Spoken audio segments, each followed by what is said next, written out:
Et on y va pour la résolution. J'espère que vous avez au moins essayé de reproduire donc ce bouton avec cet effet-là. On se retrouve là où on était, on avait ce bouton en forme de pils, comme je vous avais expliqué.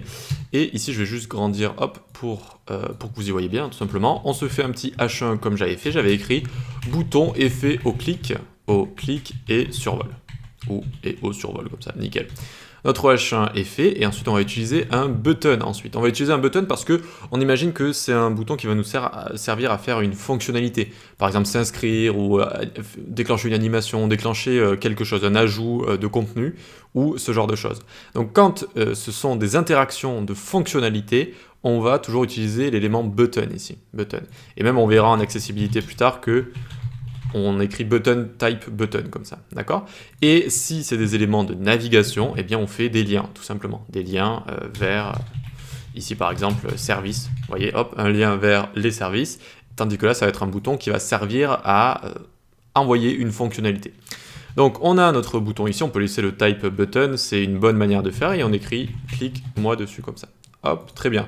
On a finalement nos éléments de base, c'est ça notre HTML. Il faut se rappeler que button, c'est un élément de type inline, c'est-à-dire si j'en fais plusieurs, si je fais maj alt flèche du bas, on voit qu'ils se mettent les uns à la suite des autres. Et oui, ce ne sont pas des blocs qui vont prendre tout l'espace de gauche à droite, ce sont des éléments qui vont seulement prendre l'espace de leur contenu. Voilà, donc c'est des éléments de type inline comme ça, très bien.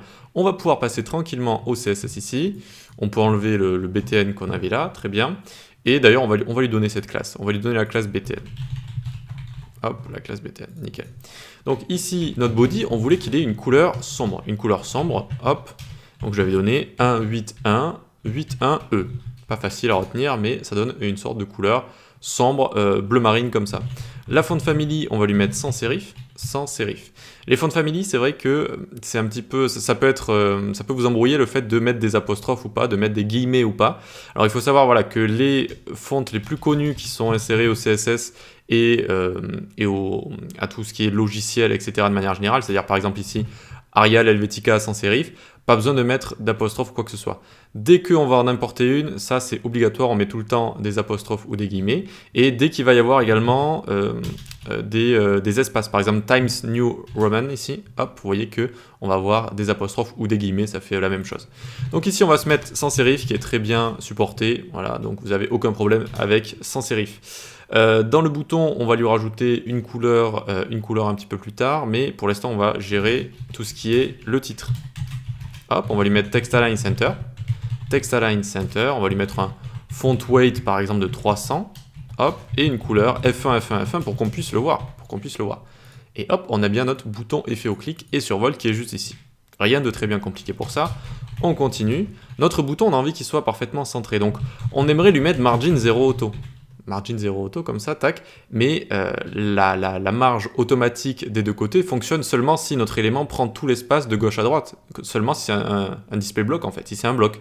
Et je vous ai dit que de base, les boutons sont des displays inline. Donc la petite technique, c'est de passer notre élément en élément bloc comme ça, display block.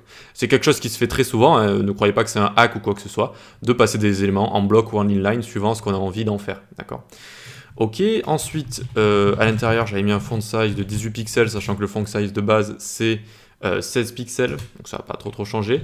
Un petit font weight de 300, tac. Ensuite, on va lui mettre une couleur, hashtag 333, d'accord, de notre texte à l'intérieur. Le padding qui va nous permettre de faire respirer tout ça. Regardez, 25 pixels en haut et en bas, 80 pixels à gauche et à droite, et là, hop, tac, ça respire, ça prend de l'espace. Le padding, c'est vraiment une des propriétés pour les boutons à retenir, ça permet de faire un beau bouton. Ensuite, le background, on va lui mettre RGB, donc j'avais choisi ici 255, 209, 123. Hop, tac, ça nous donne ceci. On voit qu'on a un léger outline là qui n'est pas très joli, on va s'occuper de tout ça. Donc là, notamment, on a deux choses. Quand on clique, là, c'est l'outline qui va apparaître, et quand on clique pas, c'est une petite bordure qu'il y a de base sur les boutons, et on va s'en occuper tout de suite. Donc ici, on va lui mettre outline none, tac, et border none. Border none, tac. Et regardez, ça enlève la bordure et ça enlève également quand on clique dessus. On n'a pas cette outline qui peut être assez pas trop sympathique quoi. Ensuite, on met un cursor pointer pour bien montrer qu'on peut cliquer dessus. Regardez, hop, on peut cliquer dessus là. Enfin, ça montre juste un petit pointer avec la souris. Ok, ensuite on va mettre une position relative vu qu'on a envie d'utiliser les propriétés top, bottom, right et left avec cet élément. Et donc là, la technique, c'était d'utiliser un élément positionné, D'accord, on aurait pu le positionner avec absolute, mais c'est pas une très bonne manière de faire. On voulait vraiment le garder dans le flux ici, donc position relative, et on va pouvoir utiliser top, etc. pour nos animations.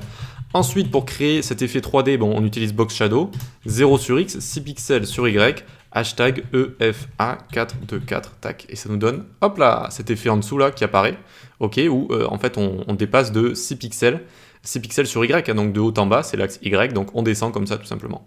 On n'a pas donné de flou ni d'étendue, hein, parce que regardez, on aurait pu donner par exemple 10 pixels de flou, et vous voyez ce que ça fait un effet néon, c'est pas trop ce qu'on a envie. Ici on a envie de garder une couleur brute comme ça, donc on garde ça comme ça. Et enfin border radius pour les angles. On a vu ce que c'est border radius, ça permet de gérer les 4 angles, et là les 4 angles on leur met 20 pixels. Donc là il faut s'imaginer, en fait ça va être un quart de cercle qui va être montré à chaque fois. On pose le compas ici, hop, on fait des cercles de chaque côté.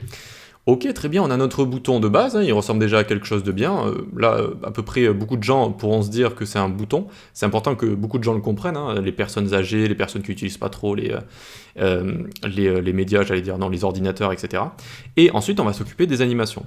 BTN over, donc quand on va le survoler, on a envie de faire cette première animation, où il va déjà se baisser un petit peu. Ça incite à l'action, un petit peu. C'est pas très fréquent cette animation, mais on a envie de cliquer, on a envie de savoir un peu ce qui se passe. Donc BTN over, très bien, et on va mettre un box shadow 0, 4 pixels et exactement la même couleur, tac. Notez qu'il nous propose la couleur hein, quand on fait des hashtags, hop, il nous propose la palette de couleurs qu'on utilise, donc c'est sous VS Code, hein, c'est natif, et c'est assez sympa. Vous pouvez directement faire ça, au lieu d'écrire les codes hexadécimaux comme ça. Et donc on va le baisser de 2 pixels par rapport au top aussi. Donc qu'est-ce qu'on a fait ici? Regardez, la valeur sur Y n'est pas déjà la même. Là elle est à 6 pixels, là elle est à 4 pixels. Donc déjà de base, même si, hop, j'enlève ça, de base on va avoir un petit effet où, vous voyez, le box shadow va se réduire, tout simplement parce qu'il va moins aller vers le bas, il va moins aller sur Y en fait. Vous voyez, il va aller à 4 au lieu de 6. Et ensuite en même temps on va pousser notre bouton de 2 pixels du top.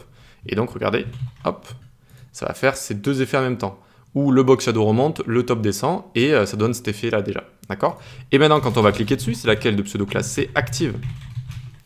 Eh bien box shadow, pareil, tac, mais on va aller encore plus loin, on va faire 0, 0 maintenant sur Y, on garde toujours la même couleur, très bien, et on va le pousser de 6 pixels, d'accord? Donc on survole, on clique, et ça va enlever la box shadow, et ça va pousser encore de 4 pixels, et ça va nous donner cet effet-là où on va avoir l'impression finalement de cliquer sur un vrai bouton.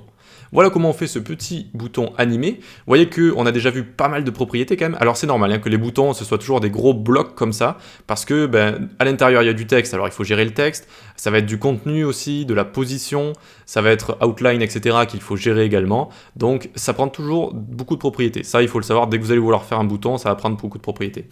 Mais on voit qu'avec les propriétés qu'on a apprises déjà, eh bien, on peut faire des petites choses sympathiques. Allez, on continue.